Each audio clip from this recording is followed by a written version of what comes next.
Hello, I'm Dr. Bryan D Menezes, Director, Smile Dental Care, Bengaluru. I specialize in dental implants and cosmetic dentistry. I've been practicing dental implants, including zygomatic implants, for about 15 years in Bengaluru, India. Smile design is a comprehensive approach enhancing the beauty of a person's smile, taking into account multiple factors such as their smile line, personality, and overall dental health. It's not a mere treatment of individual dental issues, but a balanced and harmonious solution to enhance a person's smile which complements their entire face. A regular cosmetic dental treatment is an individual dental issue addressed. It can be a composite restoration, it can be a space closure between the teeth, it can be a tooth whitening process, or it can be a dental veneer process. But a smile design is a holistic approach where all of these features are considered, and it is done to enhance a person's smile rather than treating individual dental issues addressed. Everybody's face is different, everybody's smile is different, everybody's teeth are different. Now this is what we analyze while customizing a smile design treatment plan for a particular patient.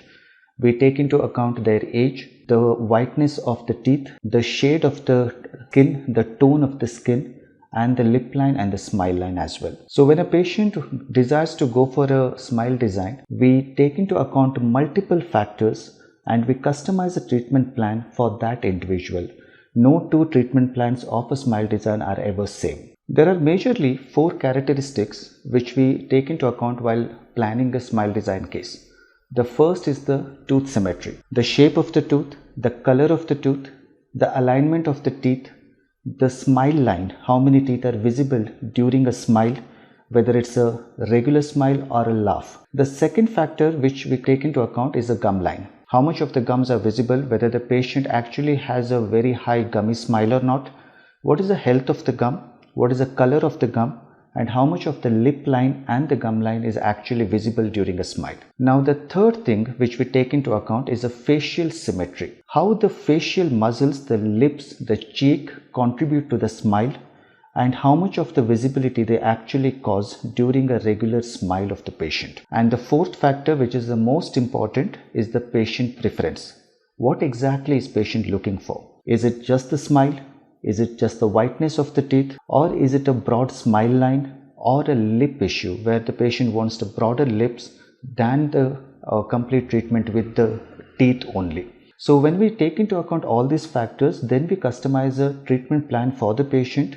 We show the patient how the teeth are going to look at the end of the treatment, and then we begin with the smile designing. Digital technology is taking over a lot of traditional dental treatment forms, especially when it comes to cosmetics and the smile design. Now to start with, a simple photo, pre and post treatment photo, even before we start the treatment, will help us analyze how the patient is going to look, how the patient's smile is going to look at the end of the treatment, and the patient can visualize it on the screen. We can do the modification according to patient preference.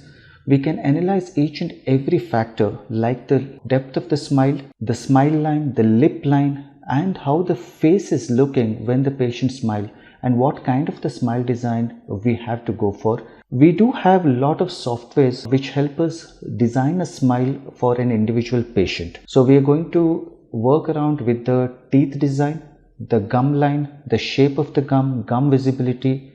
And once we go through all this, even before we start the patient, we are going to show these results to the patient, take their consent, understand what they really want, whether what they see on the screen is really good or whether they want any changes in that, and then we perform the treatment.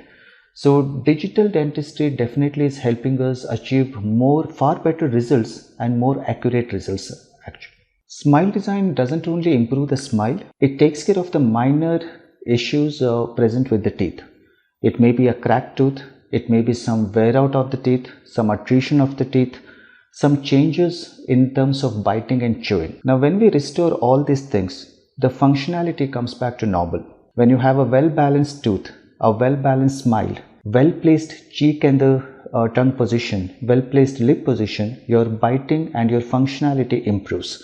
You will be able to bite on both the sides, you will be able to put load on your teeth, you will be able to smile as well beautifully and with confidence. Some of the things that are involved in smile designing are contouring. That's the visibility correction of your teeth and the gums. Now first we analyze how much of the teeth are actually visible during the smile and how much of the gums are visible during a broad smile. And we do the necessary adjustment in terms of teeth alignment with or without the aligners. We do carry out some treatments or some coverings in the form of veneers or dental crowns. We do carry out some gum contouring in terms of crown lengthening or gingivoplasty. We do make sure that when the patient smiles, it complements the entire face and the natural look of the smile in terms of the lip, cheek, gums and the teeth are in harmony. Facial structure plays a very important role in finalizing the smile design cases. Now every face is different, and according to the face, whether it's round, tall, little oval, the smile line changes for each and every face. Now according to the facial structure, we design the visibility of the teeth, design the visibility of the gums, and how much of the smile line we can give to that particular patient.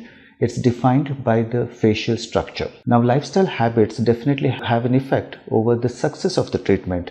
Just for example, even if you say a patient is a smoker, so with those patients we may have to be really careful while we give a very good bright teeth, because nicotine stains are going to cover it, and probably over a period of time you can see some stains, even though during the treatment or maybe immediately after the treatment the teeth were bright white, but after certain months they turn yellowish to brown.